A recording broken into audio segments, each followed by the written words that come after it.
Hello and welcome to Season 4, Episode 39 of Undermine, brought to you by Osiris Media. I'm Tom Marshall, your host, your guide, your time-traveling show Sherpa, as we revisit and relive Phish's famous Fall 97 tour. That's the tour where Phish destroyed America, at least according to the marketing materials in advance and to the majority of the fan base after. We are diving into each show from that tour on the actual 25th anniversary of when it was played. And that's been our season. And joining me on this journey is my frequent co-host, fellow Undermine executive producer, and New York Times best-selling author, Benjy Eisen. If you're watching on YouTube, he's the other guy here with equally good looks. Hi, Benjy. Hi, Tommy, can you hear me? Oh, loud and clear. It was a Who reference. Who's on first? Exactly. We should have done that gag for Quadrophenia. But anyway, let's get right to this. Today's show happened today, 25 years ago, in Philadelphia, December 3rd, 1997. It was the band's fifth show at the venue. The fourth was just the night before, as you guys know from yesterday's episode. So we are talking about the second night of a two-night run, and a Wednesday night at that. So we're just over halfway through the week, and it's halfway through the tour. Now, Tom, since this was before the age of the pocket download, where you could listen or even watch the show from your couch in real time, many fans at each of these concerts were hearing the sounds of Fall 97 Phish for the very first time. Yeah, you've been kind of mentioning that throughout this season.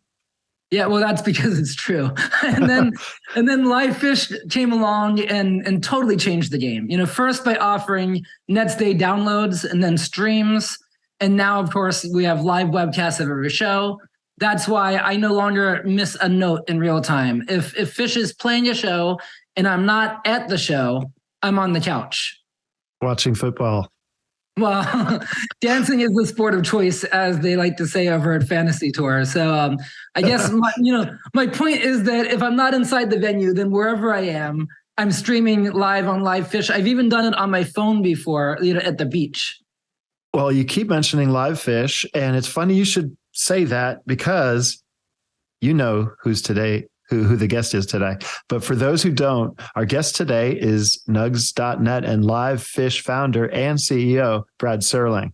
So you can thank him for the upgrade. Should I bring him in from the waiting room, Benjy? Not so fast, Tom. I mean, yes. But first, whether you're on the couch or in your car, if you're enjoying listening to us talk Phish with Tom Marshall, then please consider joining Osiris Premium so that we can keep this party going. You'll get bonus episodes of Undermine and our sister podcast, HF Pod. You'll get ad-free episodes, access to the Under the Scales archives, meet and greets, AMAs, and even the chance to be in the hot seat on one of our shows. So check out osirispod.com/premium or just click on the link in the show notes. It sure is a whole lot of bang for the buck. Check that out for sure. Are we ready now for Brad Serling? Almost, Tom. We'll get there, I promise. I know that Brad can't wait to talk to us today because I've been texting with him leading up to this, and he remembers Fall 97 as fondly as we do. He uses the same quote unquote earth-shattering and life-changing language that we all use.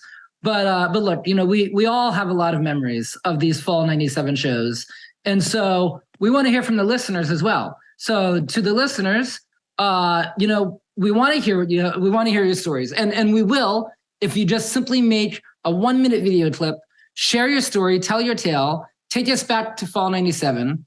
And if you post the video on Instagram, Twitter, or Facebook, and you tag OsirisPod, you'll be automatically entered into our fun little game in which a random storyteller will get the handwritten lyrics to Ghost, care of the song's lyricist, who also happens to be your host for the series. In fact, I'm looking at him right now. It's Tom Marshall. Tom, have you ever actually written down these lyrics before? I wrote them down once for Trey. Okay. Benjy, I'm bringing in Brad Serling from the waiting room. I think I should. Yeah, thank God. Please just do it already. Well, Brad Serling is a friend of mine personally, and also a great friend of Osiris, having been on every Phish podcast we've created. And I want to say thanks for returning, Brad. Let's see if he pops in from the waiting room. And there he is. Hi, Brad. How you doing? Hi, Brad. How's it going? We are doing great, and we are excited to talk about this show here at the Philly Spectrum. So you were here at the Philly Spectrum with me on this night, December 3rd, 1997. But give us a little context, a little background on what was going on in your life at that moment. And also just to fill me in, because I know this, but I don't remember. When was your first Phish show? So I first saw the band October 1st, 1990. And that was at the Haunt in Ithaca, New York. Because I was a freshman at Cornell. I was 17 still because of a late birthday. And I had seen 6 Nights of the Dead at the Garden in September. And so my first Phish show was only 11 days after that. So that was a pretty strong way to start college and pretty much set the tone for the rest of my undergraduate education, was seeing the Grateful Dead as often as possible, seeing Phish when they were in town, because all my money was going to Grateful Dead to go on tour. So I could only see Phish when they were around. And then look at me now, all these years later, where I made it my job because I pretty much majored in it in college, much to the dismay of my parents. So, Brad, you were a taper. And even recently when we started talking about having you on the show, you sent me a photo of your dads from this night. I just found them right after you asked me about them. And for listeners that are streaming instead of watching, Brad did just hold up what I believe to be the authentic DATs. These are actual DATs. And in fact, there's the deck that I bought on eBay in anticipation of this podcast. None of my DAT decks were working after I found this tape. So I was like, well, I probably need another deck anyway. So I went on eBay, found that nice Panasonic SV3700 that arrived last weekend and doesn't work. So I have not been able to play these tapes. But of course, there's many other places where I was able to find recordings. And like I was telling you guys earlier, I don't know why I never made CDs of these tapes. Back at that time, like by 98, 99, I started taking a lot of the DATs I was making and started putting them on CD just so they were easier to listen to, because DAT decks can be finicky and a pain in the ass. I never transferred the show. So I don't know what that means in terms of how I felt about the show at the time versus the rest of the tour. You know, I had gone to the Hampton shows. So Tom, to answer your other question, where I was at the time, I was living in New York City. I was living in the East Village, actually living in the building, Red Square, the same building where Bobby Sheehan was in the penthouse. Warren and Steph were in penthouse G, I think it was. I was on the 8th floor. Chris Barron lived there. The Superfly guys later lived there and, ran Bonnaroo the first couple of years out of there. Randomly, that's where I lived 96 to 98 in the East Village in New York. So, going to New York shows was easy. Spectrum was pretty easy. And I grew up in Philly. So going to see Phish at the Spectrum was very important to me because it was, hometown. And I have a lot of friends in Philly still. So I remember taking the train down, which was pretty simple. I mean, you could just get to Penn Station, go down, make it down to the Spectrum, see the show, and catch Amtrak back that night. So I'm pretty sure that's what I did this night, because I think I just came to the 3rd. I didn't go to the night before. And I only found tapes of this night, which leads me to believe I only went to that show. Nice. Tickets long gone. I used to collect all the tickets and everything. Then once I started working for Phish, it just I stopped. I have a box full of shit somewhere, but I couldn't go back to the ticket stubs. But yeah, so I remember training down for that show. Well, on this tour, I at the time in '97, I made it a point to befriend people like you. I made it a point to befriend the tapers so that I could get a good line into the first generation tapes within a week or two of the show, which back then was considered lightning fast. This was before Live Phish came along. So, I always assumed that tapers like you had their own inner network. Did you get tapes of this tour before the Philly run? I know you were at Hampton, but did you get tapes of any of the other shows? Yeah, I taped Hampton myself. And then I had friends who went on to Winston-Salem. Wasn't that right after? I can't remember the order of the tour, but yeah. So I think by the time I was at the Spectrum, I did have tapes of the other nights. I don't think I had every night, but I had I did not send my deck on tour that night. By summer 98, my deck would go on tour even if I wasn't there. And I remember picking up my deck at the Lemon Wheel, and it had been on the whole tour. I'd been to a bunch of the West Coast and some of it, but fall 97, I had some of it. And then I remember going, I think by the time I was at MSG, I had heard most nights at that point, and everyone was raving around about the Nutter Center show, which I didn't go to. But, like I was saying, at that time, it was actually pretty rare for me to travel for Phish. I did travel for Hampton, so that was kind of a big deal that I did a weekend just seeing Phish, which I guess I had done the Gorge that summer. I made a trip, and living in New York, that was a pretty big trip to go to the Gorge just for the weekend. That was probably the first big trip I made just to see Phish.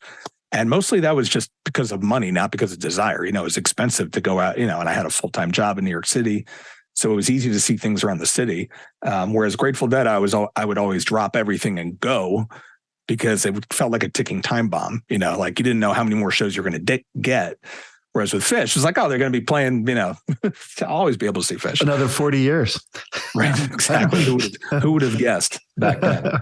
So you've confirmed a rumor that just by talking, I think you confirmed it here that the fastest way of getting tapes is actually record them yourself that night. Actually, taping the show was and that is why I started taping. I mean, that's why I started taping with the Dead in the summer of my first Dead show was actually at the Spectrum, same place the show we're talking about was at. Yeah. That was 9/8/88. And I, did not tape, didn't really know anything about taping, but it took about a year and a half. By summer 90, I started taping. I bought my first tape deck, which is actually sitting right here. Actually got to use this tape deck. I don't know if you guys went to the Grateful Dead meetup at the movies, but we ran we had a 60-second Nugsnet ad at the beginning of the Europe 72 show they played. And we couldn't get the licensing in place to use actual Grateful Dead songs. So I had to pull out an audience tape because my DAT decks weren't working. Like I said, I had to pull out the actual analog cassette deck, which, for those of you at home, this is what I brought on summer tour 1990. And, I taped from 90 to 92, including Phish with this, and switched to DAT by around Vegas 92 Dead. I was already using DAT, but still had cassettes sometime, then phased out the cassette deck. But yeah, so that on that Nugsnet ad, we had the audience clapping Not Fade Away. That was the music that played in front of 500 theaters around the world last weekend, which was pretty exciting for me to hear my audience tape from 1990 being played theatrically. It's pretty funny. Before we move on, I want to say, Brad, I've always relied on the kindness of tapers. And so, especially back then. Now, of course, thanks to you, I don't need to rely on the tapers. I need to rely on your businesses.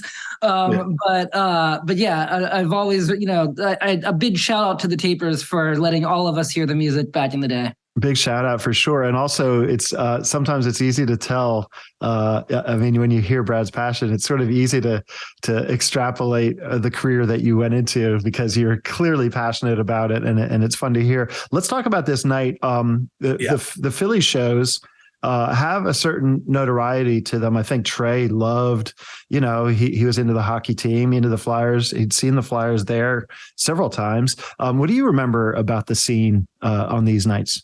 Well, the Spectrum was always a great scene. I mean, particularly for Dead shows, which is, when I literally got on the bus at the Spectrum, it was, I just saw the vibe of the crowd, and it was the whole stereotypical thing of the band sings the line from Truckin', sometimes the lights all shine on me, what a long, strange trip it's been. I remember the lights coming up on that Spectrum crowd, and I was like, oh my God, and the whole scene in the parking lot was incredible. So that was 88. Fast forward to almost 10 years later. This is December 97, almost 10 years after my first Dead show at the Spectrum.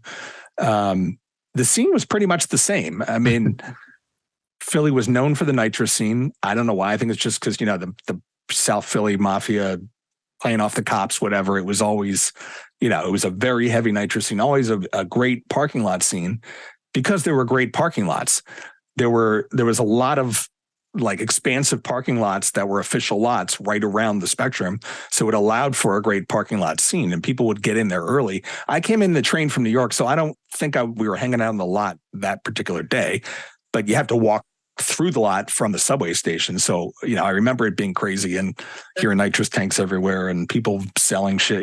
It was a full-on shakedown street scene, in the classic sense. That's what was happening that night for the Phish show. Absolutely. That's how I remember it as well. And it's interesting you bring up the sprawling parking lots around, because I do remember that it was surrounded by parking lots, and also there was the Holiday Inn that was adjacent to it and spilled over. The scene in Philadelphia was always the birds of a feather are really flocking outside in big numbers. But the Spectrum itself, as I think, Tom, you were hinting at this, the building itself has a history to it that is almost as storied as Madison Square Garden is in its own right. It was then home of the Philadelphia Flyers. For me, it was a hometown venue as well as for you, Brad. So I saw, Billy Joel there. I saw just a lot of the shows in my youth. Do you have any particular memories or hot takes on the venue itself, or at the end of the day, was it just the geography and it's just, a typical NHL hockey arena? Well, for me, it was the musical memories. And I was never really a big sports fan. While lots of my, Philly is a really big sports town, 4 great teams and great stadiums and arenas, including the Spectrum. I remember JFK, which was legendary for Live Aid and all these crazy things. So Philly was always a great concert scene. And that's what I remember about the Spectrum. In fact, my partner in Nugsnet, John Richter, has 2 seats from that original Spectrum, which they tore down. Pearl Jam was the last band to play there. They did this Halloween run. Then they tore it down in, what was it, 09 or 07, or I forget exactly what year it was. But that was a sad moment when the building went down. And at this point in 97, they had already built the new Spectrum, which was across the street. And it was confusing. There were basically 2 Spectrums, but they had different names depending on what the branding was. But this Phish show was at the real deal Spectrum, the original Spectrum. And I remember I think it was the first concert of the new Spectrum happened to be Oasis. And I came down from New York in 96 with a girl from my office. And I was kicked out.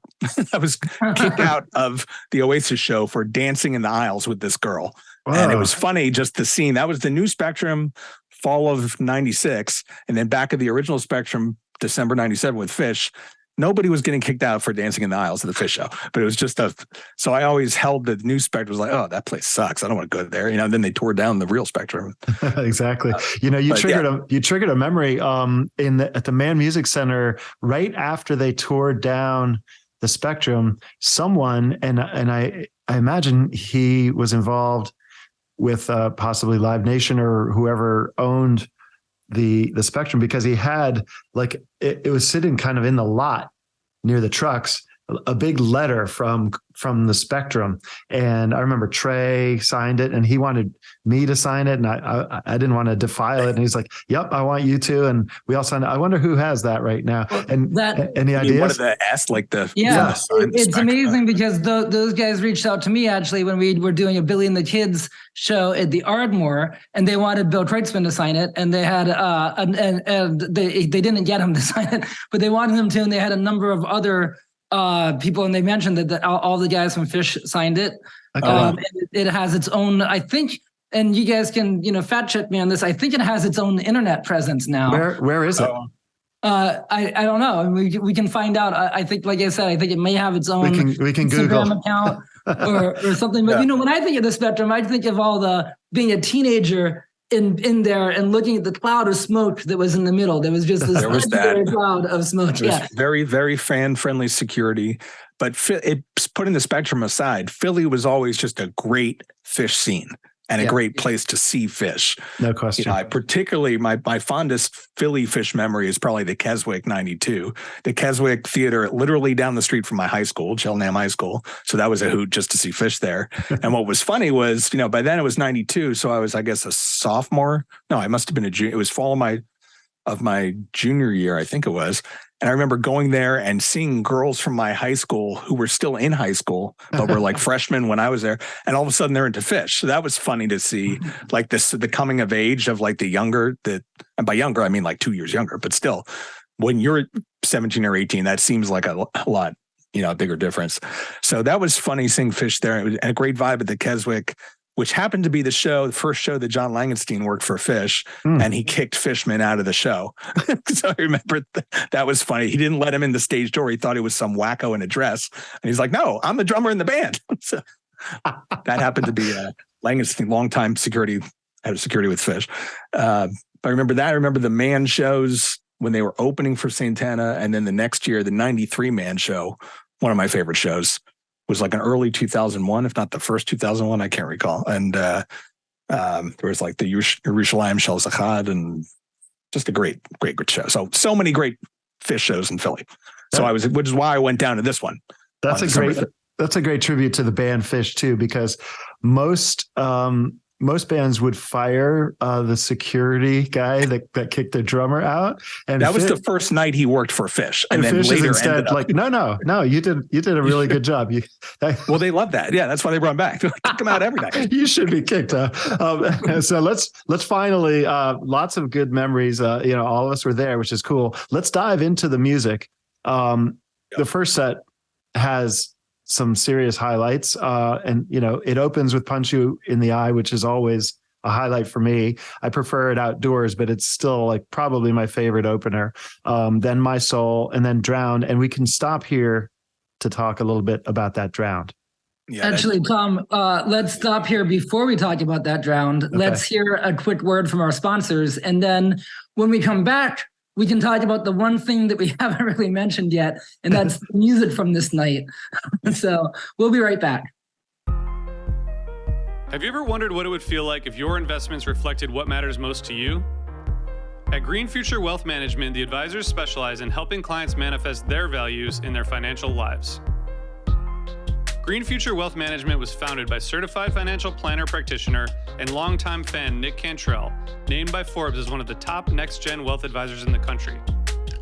Whether you are just getting started or have complex investing and financial planning needs, visit them on the web at greenfuturewealth.com. You can sign up for the email list or take the Investing Values quiz. When you feel ready, schedule a free virtual consultation. In appreciation for the amazing Phish community and the incredible work being done by fans across the country, Green Future Wealth Management will be donating 10% of asset management proceeds from new Osiris listener clients to Fans for Racial Equity. Just be sure to mention Osiris when booking your appointment. Create your green future. Securities offered through Cambridge Investment Research, Inc., member FINRA/SIPC. Advisory services offered through Cambridge Investment Research Advisors, Inc. Cambridge and Green Future Wealth are not affiliated. And we are back with our guest, Brad Serling. And as promised, it's time to talk about that Drowned. Brad, how do you remember it? Well, I remember it went on for a while. So I remember because I had, it was one of my friend's first Phish show, and he had shared an office with me for maybe 3 years at that point. So he'd heard a lot of Phish. So brought him down from New York for the show. And I remember him and he knew Drowned because he was a big fan of The Who. He didn't know it in the Phish context, like a lot of Phish fans really only knew it from the Halloween 95 show. So he was like, oh my God, they played this song? And then, but the Who never played it like this. So that's how I remember the Drowned was through the ears of a friend who was a big, classic rock guy, but didn't necessarily know Phish. And he loved the direction that it went in. And I remember it was very different from, I think, the Drowned that I always think back to is the New Year's 95 Drowned. That was just like, a game changer.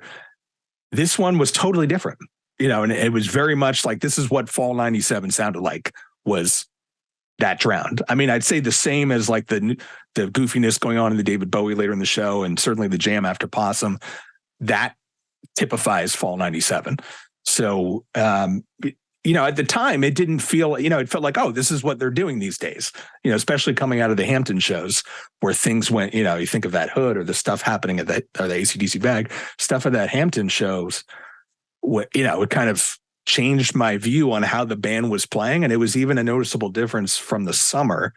Summer 97 seemed like it was this transition into something we didn't know quite what, but then by the time we got into the fall, and certainly by the time you got to MSG, it was like, oh, okay, this is where this band is going now. And then 98 was really the, like stretching the rubber band of what they were doing the fall 97. Yeah, I think you nailed it. That drown definitely. It's like you. I think of the 12/31/95 drowned when anyone says the word drown. That's the first one that comes to mind. I also think of the Ventura 98 is the other one I think of. Yes, absolutely. And this one was hands down that has the fingerprints of Fall 97 all over it. There's also Couldn't Stand the Weather tease by Stevie Ray Vaughan, which I didn't know at the time because I didn't know that song. I didn't remember that at all until I looked back at the notes and listened back to it. I did remember things like the Take Me Out to the Ball Game and the Simpsons stuff. I remember that from the Bowie. Like I remember where I sat, which was kind of like, it was page side, but a little bit behind. So I remember looking down and, when all the goofiness was going on during the Bowie, I have memories of that being in the room. But yeah, I didn't remember that tease in the drown. Right before we get to that, Bowie, which we definitely have to get to. But before we move on to talk about the headline, which is set 2, Brad, were there any other first set highlights that we should be aware of? The 2001, certainly was everything you would hope that a Fall 97. But again, at the time, we look back on it now, it seems so special. At the time, that was just how Phish played. It wasn't like Hampton was a, oh my God moment. But the rest of the tour, from what I remember going to and listening back to the tapes, was like, oh, this is how they play now. And I don't mean to diminish the quality or be reductive of what they're doing, but it was like, oh, this is Phish. Yeah, it was like, now you listen back to it, it's like, oh, this is so crazy. Each week you could drop into any one of these songs and it'd be amazing. But at the time, this was day in, day out Phish. Then you get to some highlights like Nutter Center or some of these other shows or the Auburn show where you're just like, oh, yeah, where did that go? Or how did that happen? But for the Spectrum show, it's like, oh, this is just Phish today. This is just Phish, yeah. And so we've talked about it a lot. You mentioned a couple of the funny stuff happening in it. Second set opens with David Bowie, and that was clearly a highlight of the whole show. Yeah, and my buddy, who I met, his name's Bill. So I remember Bill saying he had to whip out his trail map during the Bowie. It's like, what was, and he had heard the song before and he always thought it was, kind of funny and goofy. Again, think of it from a non-Phish fan's perspective, but who's a deep, well-schooled in classic rock. He just thought it was hysterical that they had this really long, highly orchestrated song that just the only lyrics are the words, the name David Bowie. He thought that was a riot. So when he actually saw it live for the first time, and it took like 5 minutes to get into the actual Bowie. So for the first 5 minutes, you're like, what is happening Maze here? Or is it going to be, it was like flip the coin. Is it Maze or Bowie or, but yeah, I do remember that. Interestingly, when I went and looked at my tapes and then look at Fishnet, I had it labeled as, if we jump up to the Possum, I wrote Black Eyed Katie on my tape. Now at the time that was new and it was basically it was Moment Dance, right? Moment Dance with the lyrics, right. But we didn't know that at the time. So I think I was just anything that had that kind of cow funk, heavy on the wah. It was like, oh, that must be Black Eyed Katie. So that's why I had it on my tapes. And it wasn't until just now before the show here that I'm like, oh, that's just being called a jam in the general parlance now. But I guess the tail of the possum. Well, it's not Black Eyed Katie, but it is that style of. That's really interesting. And I want to talk about that jam in just 1 second. First, I want to just say, going back to the David Bowie, that, I remember saying this back in 1.0 to my friends, but Phish just loves to play epic David Bowies in Philadelphia. You have Sits 2495 at the Man. That's Jones Beach. The Man. Yeah, and Jones Beach. But there's certain places that where Phish loves to pair certain songs. And Philadelphia, for some reason, they always bring out these amazing David Bowies, and it seems to really pair well. And Bowie always seems to kind of show off in Philadelphia. It's like the Grateful Dead and Shakedown Street. There will always be a great Shakedown Street at the Spectrum. That's right. Just Broad Street was just conducive to. That's absolutely right. So then there's this Possum, and then there's a track that is just labeled as jam, as we were just talking about. You labeled it as Black Eyed Katie. Yeah. Tell us about the jam. It's definitely a very, 100% Fall 97 jam. But also, Brad, maybe you can give us some insight as to why Phish sometimes decides to officially label a jam out of some song with its own title. Usually just jam, or sometimes there'll be the name of the city. Well, there's a couple of different things there. In this case, I wonder if we officially released this show, I wonder what Kevin would decide to call that. maybe it would just be jam. But back in the day, like going back 20 years when we started Live Phish as a business, the idea with the naming, and particularly what comes to mind is that when, what was it, BB King sat in at in Meadowlands, we had to split up all these tracks and name things Jam, East Rutherford Jam 1 and Jam 2. The reason was because of the mechanical licenses, which is, you've got the performance and the mechanical. That's how a commercial recording works. The artist is giving us the right, or artist, Phish owns Live Phish. So the artist says, yes, you can release this performance, but then you have to pay the mechanical license. And now in a streaming world, you also have to pay a performer. That's a whole other world. But back then it was just a download in this. I don't think we were even doing CDs back then. We had to label things as these jams because we couldn't get a license for something that wasn't, particularly if it was a cover song. And if it went over 5 minutes, the rate for the mechanical license would be higher incrementally. So the wisdom at the time, and this was coming from, the band's lawyers and business managers, as well as our experience just doing licensing, was, well, let's just call it a jam and split the track at that point. If it was actually a jam, we couldn't cut it short if it was still part of whatever, let's say it was Drowned, you wouldn't cut it off in the middle of Drowned, but at a point that was clearly improvisation in the moment, that would be marked as a jam. And that's why the track marker would go there. And there would be a lot of debates. I remember during some of those early shows back when we started Live Phish, I was doing the recording and I would sit there with Kevin Shapiro in a hotel after the show and we would debate where we should, he was the ultimate arbiter because, he's the band's archivist and the most trusted, so really whatever he said went. But, a lot of that happened because Kevin had to answer to the business side saying, well, let's call this a jam at this point. Oh, my light's going up because, because of the licensing. That's how it worked. Well, and this one is kind of different because this was never released officially. And it seems like when you listen to it, you can hear they kind of really do end Possum. And then they just keep playing, though. And it goes right into this funk, jam that then eventually dissolves into Prince Caspian. And it has the start-stop, like the kind of the James Brown style start-stop. I remember Phish telling a story one time about the James Brown Live in Paris album, I think it is, maybe it was 1970 or something like that they would listen to that over and over again. I think it was when they were on the Europe tour in 97, they were listening to that nonstop. And that's what got them into that whole start-stop thing, which is what that jam is all about. And again, it is very similar to what Black Eyed Katie was back then. So I can see why I labeled it Black Eyed Katie, but now listening back, it's just a jam. It's just a funk jam. So, it'd be interesting, send a note to Kevin, say, hey, what would you call this if we actually released it? Curious what he would think. Maybe it would just be jam. I like Tail of the Possum. But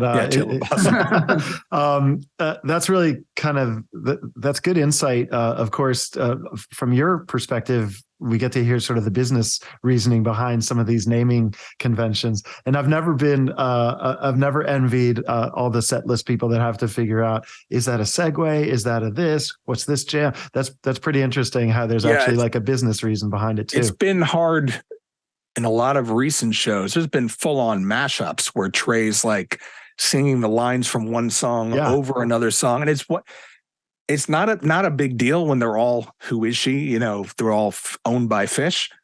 When they're cover songs or it's a line from a cover song being sung over the music of a Phish original composition, that's pretty complicated. So we have to use the star, contains elements of, that's the legalese, like the proper way to credit it.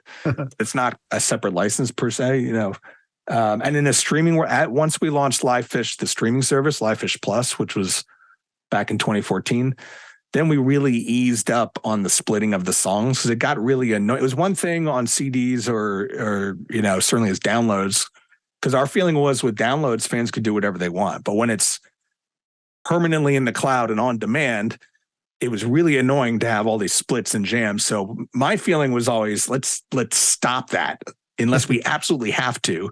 It's just Drowned for 22 minutes or whatever it is, and let's not split it up into. But I think that was also because by that point it was easier to license these things. Beth, God bless her, had done all this crazy work to establish all these licenses. So by the time we're in recent years of live Phish, we already had a great track record of Phish really being a significant source of revenue for these different music publishers.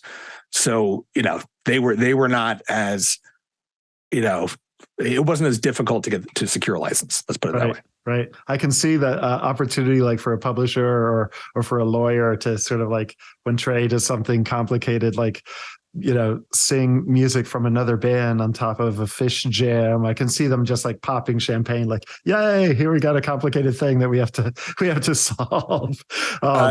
There's definitely been a lot of times that I remember going into the production office and sitting with Micah, who's on the road with Phish typically and doing the edits. And like, so what are we going to do with this one? Like, how are we going to, and sometimes we have to pull Jason and Patrick. Usually it's Patrick because he's, going back and forth with Trey because the last thing we want is to post it, have Trey look at the app when he's in the car back to the hotel and be like, that's not what I want. Then he calls Patrick calls Micah, it's like a whole. Do you have a specific recent one?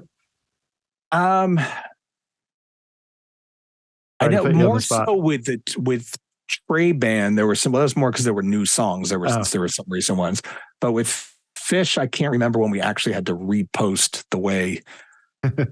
I'm thinking of that the Dix show when like the encore was really long and spelled out whatever. I can't remember what it was. Not the fuck your face, but it was. Thank you. Yeah, thank you. That's what. Yeah, it was like we had something not the way Trey intended it to be in terms of how we titled it. And so we had to reach it. But there is that. So in case anyone's wondering, as far as I can tell, the first thing Trey does when he gets in the car is fire up the live Phish app and listen to the show that just happened. And so he's always all over how we've labeled the songs if it's not something that he thought it should be. Especially if it's a new composition, that's a whole other story. But like if it's classic Phish and like we've labeled it one way and he wanted another, we change it. Yeah, exactly. Well, ultimately, he's the boss. A big hint would have been that it spelled out Thark you. You should have known something was wrong. Right. Yes. So, all right, tell us, we always make our guests do this. How does this night stack up against, since this is a 2-night run, the first night in Philly and then also the tour at large? So I don't remember the first night in Philly, and I'm pretty sure I wasn't that because I think I just came in for this night back and forth, and I couldn't find a tape of it, so leads me to believe I didn't tape it. For me, though, in terms of the whole tour, Hampton just overshadows everything. I mean, there's just no, and again, I didn't go to Nutter Center, but I had that tape like most people when it started. The soundboard was widely traded shortly thereafter, which rarely happens. Yeah. So the Nutter Center was standing out just, in general. But Hampton just loomed so large over 30 plus years of seeing Phish. Hampton still looms that large. Nice. Maybe some of my favorite shows, it's hard to say, because you got New Year's 95 and things like Lemon Wheels. I don't know that it's my favorite show, but those were like, I'd put Hampton at least up there with Island Tour, which came shortly thereafter. And so this Spectrum show sits pretty much in between Hampton. It was like, this was halfway through 14 shows into the tour or whatever it is. So you already had this whole momentum happening. And then you have the MSG run that was just like, that 12:30 show. Outrageous. So where this one ranks, I don't think it does rank. And I don't mean at all to say that's bad. It's just like you had so many other massive shows, on either side of it. And then you had the Island Tour 6 months later, 4 months later. So, like I was saying, the fact that I never transferred it to CD, just in my own listening, made me think, well, one reason that's why I don't remember it much, but also I just had so much other shit to listen to from that tour. It's a really tall mountain in the Himalayas that no one notices because it's not Everest.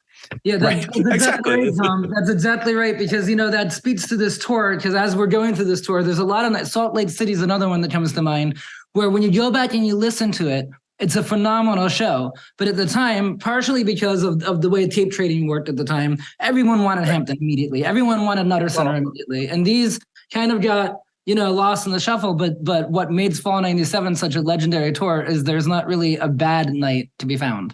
Yeah, it's like May 77 Phish. Like everyone knows the Cornell show because it was a widely traded tape. But listen to the next night. The Buffalo show, I think, is a way better show. But also you could say 2 nights before was, so that's where I would put the Spectrum show. Yes, if you took it on its own and you had no knowledge of other Fall 97, you would think this is one of the greatest things the band has ever done.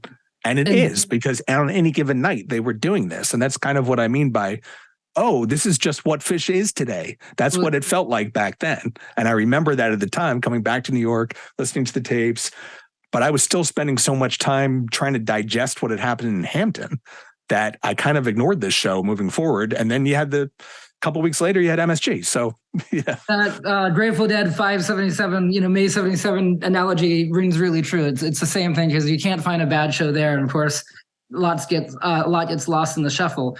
Brad, before we let you go, we're running a little bit over time, but I wanted to get your thoughts quickly on something else entirely, which is Taboos, the Trey. Last night's Redbird. And well, the reason, by the time this episode airs, the tour will be in the rearview mirror. But at the moment, as we're recording this, we're in mid-tour. And obviously you're involved with it via the live Phish webcasts, including for first hosting all of Goose's sets on the live Phish webcast. And then, of course, those sets are available later for audio streaming on the Nugs app, while Trey's, of course, is on the live Phish app. It's also the first time, I think this is true. No, I know this is true. It's the first time that an entire Trey tour has been live streamed, apart from the Beacon Jams. How's that going? And just, can you give us your impressions of the tour? Well, I thought we were going to spend this whole podcast talking about last night's Redbird. But, apparently you wanted to talk about Phish.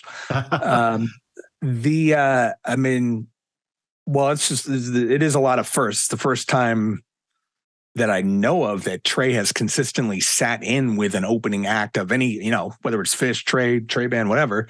I can't think of any other time that something like this has happened.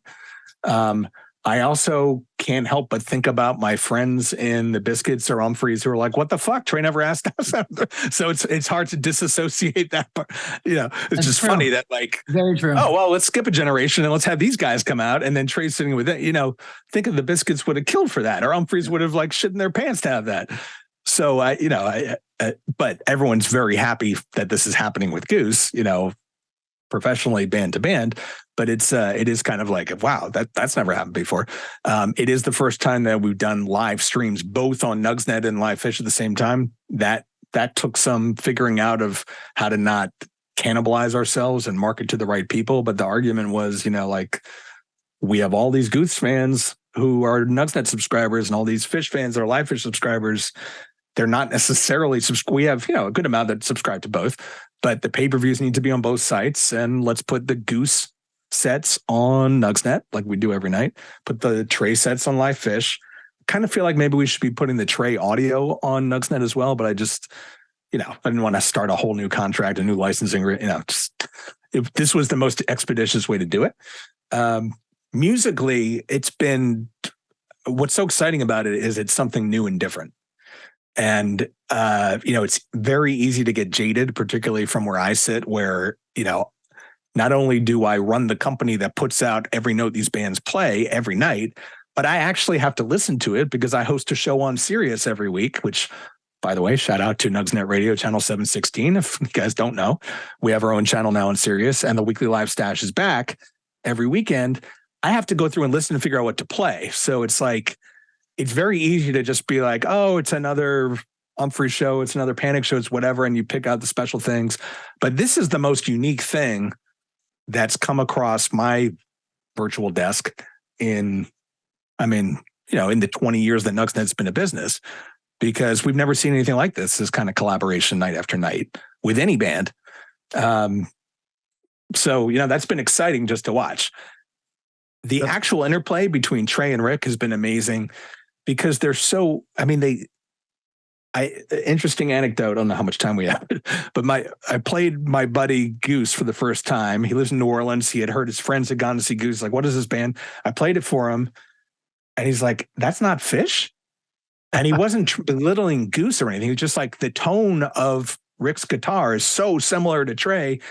It's like, I was trying to explain it to him. It would be like Kimmock and Jerry playing together, where Kimmock's his own thing, but he does tonally sound very much like Jerry at certain times. Same with Rick. Rick is totally his own thing. Trey obviously his own thing, but they sound so similar. And then it's kind of like, people who love to bash string cheese, which a lot of people always seem to love to bash string cheese.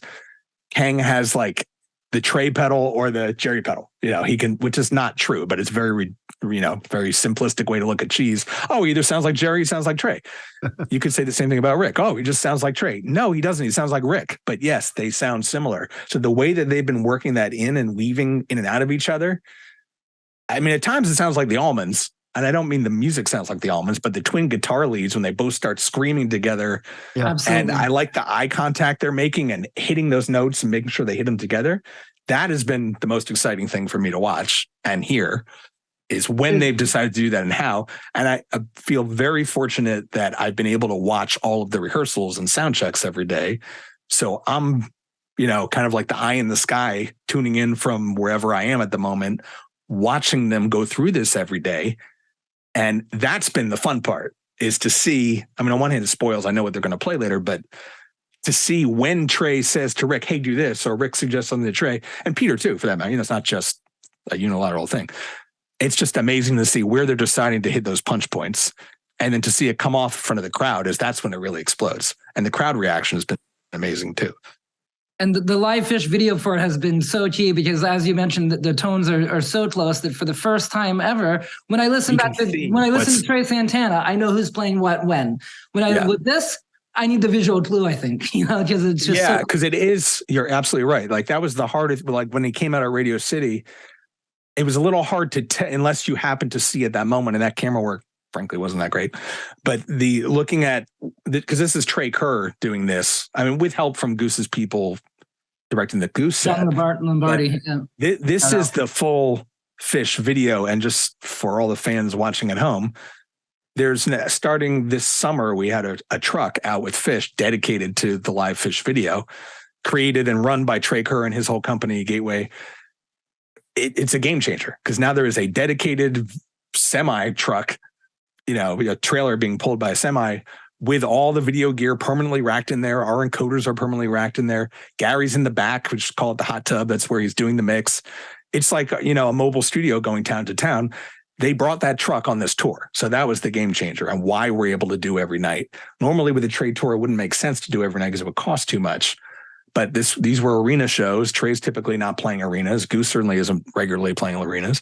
So the two of them together in arenas, it made sense to bring out this truck. And the fact we're pay-per-viewing on both Nugsnet and Live Phish and putting the audio out, that's how it kind of pays for itself. That's why we're able to do this. I saw that truck at Portland. It's very white and very shiny. It looks brand new. It's beautiful. It is, and it's awesome inside. It's fun to hang out in there. I need a tour. And there's the little lounge in the back. The fucked up thing is at MSG, it's going to be down on the street. So it's not going to be fun at MSG, which sucks. Right. And I usually hang out in webcast world. And like, where the hell am I going to hang out during the MSG run now? The truck's down the street. But it is nice. That's why this Trey Goose thing is happening and looks so good, is the full-on Phish rig is out there. Nice. And all of the amazing people who work for Trey Kerr and Gateway are making this happen, along with Goose's people who are awesome as well. Cool. Well, thank you so much, Brad Serling, for all the Trey, the tab, the Goose insight. All of us at Osiris are incredibly excited, obviously, about that pairing as well. And it's going really well. I've been lucky enough to see it live once, and I'm going to go to the Reading show. So I'm going to see the bookends, Portland and Reading. But I'm very excited about it. And as you say, it's exciting watching two really incredible guitars play together and two amazing bands when they all get up together. That's going to do it for us today. Again, Brad Serling, as always, a pleasure. Thanks to my co-host, Benjy Eisen, for co-hosting, and for RJB for not co-hosting today. Don't worry, he's right over there. He hasn't gone anywhere. And thanks to all of you for listening, and to the Osiris team, especially Eric Limarenko and Matt Dwyer, who make all this work from behind the scenes. And before you switch over to Live Phish, which our guest today would encourage you to do, let me give a quick shout out to Cash or Trade, the world's only social network where fans buy, sell, trade tickets at face value. Check out all the tickets available at Cash or trade.org. And if you're keeping up at home, the next show is the 12/5/97 show in Cleveland. So we'll see you on Monday for that one. And until then, blaze on while you still can. Colder weather is coming. Thanks, Brad. Thanks, Benjy. Thanks, guys. Good to see you.